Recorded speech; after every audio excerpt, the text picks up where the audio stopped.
नमस्ते बच्चों, Mithila commerce academy में आप सभी का स्वागत है। आज की इस क्लास में हम लोग एमकॉम का सिलेबस देखने जा रहे हैं। ये जो सिलेबस है ये स्पेसिफिकली ललित नारायण मिथिला यूनिवर्सिटी यानी कि एलएनएमयू का सिलेबस है। मतलब अभी जब मैं वीडियो अपलोड कर रहा हूँ तब तक तो सिलेबस यही है। इसके आगे अगर कोई चेंज हो जाता है तो अकॉर्डिंगली आप सब देख लीजिएगा।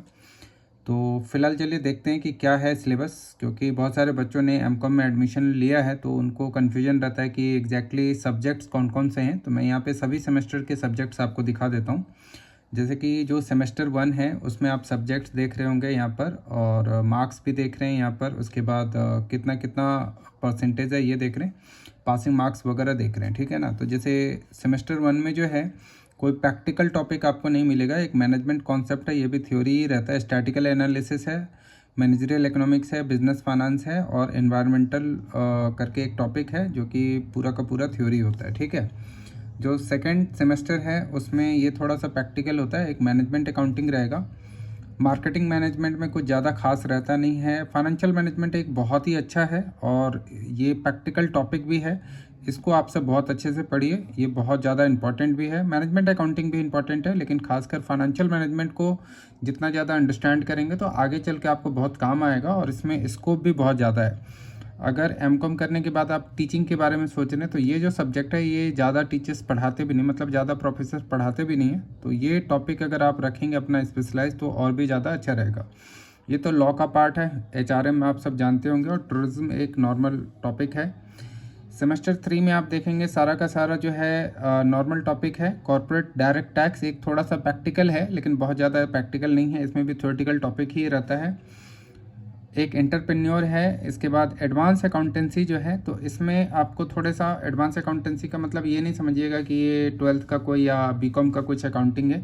इसमें थोड़ा सा कुछ लॉजिकल चीज़ों को आपको पढ़ना है, कुछ खास ये भी मतलब ज़्यादा नहीं है। जैसे कॉन्सेप्ट्स होते हैं ना, ठीक है, और प्रैक्टिसेस होते हैं, तो उनके बारे में यहाँ पे ज़्यादा पढ़ना है प्रैक्टिकल की अगर बात करें तो। इसके बाद जैसे सेमेस्टर 4 जो है, सेमेस्टर 4 में ये कॉर्पोरेट टैक्स प्लानिंग बहुत अच्छा है and management.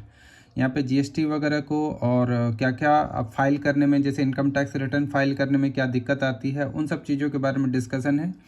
Advance cost accounting बहुत ही एडवांस लेवल का यहाँ पे सिलेबस है, लेकिन पढ़ाई तो मतलब कहने का मेरा ये मतलब है कि इसमें जो सिलेबस है ना ये बहुत ही अच्छा सिलेबस है। सीए फाइनल लेवल का सिलेबस है, लेकिन क्वेश्चंस उस हिसाब से आते नहीं हैं, तो इसको भी आप मान के चलिए नॉर्मल ही है, बच्चे उतना पढ़ते नहीं हैं। लेकिन अगर आपको कोई टीचर ऐसा मिले जो ये सब टॉपिक पढ़ा सके एमकॉम में, तो इनको ज़रूर पढ़िएगा।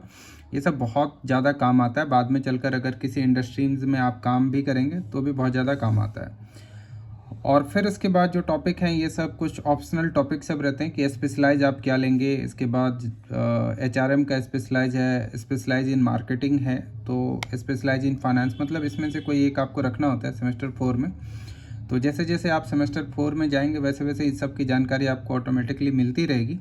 तो यही सब सारे टॉपिक हैं पूरे सेमेस्टर्स का। और इसके बाद जैसे है कि ये डिटेल्स है, तो डिटेल्स को हम लोग बाद में देखेंगे, दूसरे वीडियो में देखेंगे। फिलहाल जो है आप टॉपिक नोट कर लीजिए। जैसे सेमेस्टर 4 का ये आपका टॉपिक है, इसके बाद सेमेस्टर 3 में ये आपका टॉपिक है, सेमेस्टर 2 में भी ये आपका टॉपिक है, और सेमेस्टर 1 में ये आपका टॉपिक है। किसी भी टॉपिक से रिलेटेड अगर आपको बहुत ज़्यादा जानकारी चाहिए या डिटेल में कुछ आपको जानना है तो आप टेलीग्राम पे ज्वाइन कर सकते हैं, और वहाँ पे आकर मुझसे आसानी से टच में आ सकते हैं, पूछ सकते हैं, ठीक है। और मोबाइल नंबर भी मेरा दिया हुआ है, तो उस मोबाइल नंबर पे व्हाट्सअप करके कुछ अगर आपको पूछना है टॉपिक के बारे में। अब ये आप नहीं पूछिएगा कि कॉलेज में कब एग्ज़ाम होगा, कब क्या होगा, क्योंकि मैं कोई इससे रिलेटेड ऑफिसर नहीं हूँ या डिपार्टमेंट्स में नहीं हूँ, इंडिपेंडेंट हूँ। तो अगर आपको टॉपिक से रिलेटेड कुछ जानकारी चाहिए होगा तो आप मुझसे डायरेक्टली कांटेक्ट कर सकते हैं। आज की इस वीडियो में हम लोग इतना ही जानते हैं, फिर हम लोग आगे डिटेल में बातें करेंगे। आज के लिए इतने। Thanks for watching this video. Good bye.